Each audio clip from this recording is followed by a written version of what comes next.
யாருக்கிட்டையும் அரசியலை பற்றி ஆர்கியூமெண்ட்லாம் பண்ணிட்டு இருக்காங்க. ஸோ ஆர்கியூமெண்ட் அரசியல் பற்றி இன்னொரு நம்ம கூடயே பழகக்கூடிய நம்மள்கிட்ட இருக்கக்கூடிய வேறு கட்சி ஆட்கள்கிட்ட நீங்கள் எந்த அரசியல் விவாதங்களையும் செய்யாதீங்க.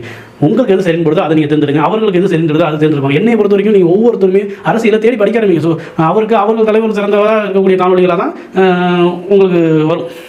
ஃபேஸ்புக்கில் இன்ஸ்டாகிராமில் எதை சர்ச் பண்ணாலும் நீங்கள் எது பின்னாடி போகிறீங்களோ அது அது அது சம்மந்தமான காணொலிகளாக மட்டும்தான் உங்களுக்கு வரும். ஆனால் நீங்கள் நடுநிலையாக சிந்திக்கணும் அப்படின்னா நீங்கள் எல்லார பற்றில இருக்கக்கூடிய பாசிட்டிவ் நெகட்டிவ் எல்லாத்தையுமே பாருங்கள்.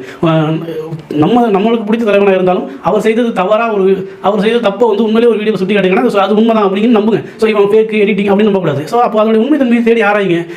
நீங்கள் ஏதோ இந்த ஃபேஸ்புக்கில் இன்ஸ்டாகிராமில் வர வீடியோஸு அவங்களுடைய பேட்டிகள் இது மட்டுமே அரசியல் கிடையாது. மக்களுடைய நிகழ்வுகளில் அவங்களுடைய பங்கீடு எப்படி இருக்குது, இங்கே நடக்கக்கூடிய பிரச்சனைகளில் ஒரு தலைவன் வந்து எப்படி செயல்பட்டு அதை எப்படி ஹேண்டில் பண்ணுறான், அந்த இடத்துக்கு போய் எவ்வளோ நேரத்தில் ஒரு தலைவன் நிற்கிறான். யார் இப்போ ஒரு போட்டி நிற்கிறோம், ஒரு பிரச்சனை வருதுன்னா எந்த ஆம்புலன்ஸ் வந்து முதல்ல வருதுன்னு சொல்லிட்டு ஒரு படத்தில் கூட வரும். ஸோ அந்த மாதிரி ஒரு பிரச்சனைனா அந்த இடத்துக்கு முதல்ல எந்த தலைவன் போய் நிற்கிறான். ஸோ இந்த மாதிரியான ஒரு கட்டமைப்பு உள்ள எந்த மாதிரியெல்லாம் ஒரு தலைவன் செயல்படுறான் இது எல்லாத்தையுமே பாருங்கள். ஒரு அரசியல் தலைவனும் மக்கள்கிட்ட எந்த அளவுக்கு கிட்டக்க வந்து நெருங்கி பழகிறான். இப்போ மக்கள் கூட நிற்கணும்னு பேசிட்டு வெறும் அறிக்கை மட்டுமே கொடுக்கக்கூடிய தலைவர்கள் நம்ம நிறைய பேர் பார்த்துட்டு இருக்கோம். ஸோ ஃபீல்டில் வந்து நிற்கக்கூடிய தலைவர்களை பாருங்கள்.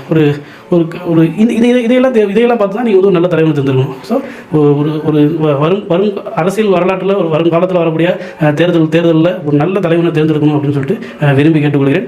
வாய்ப்பளித்தமைக்கு நன்றி.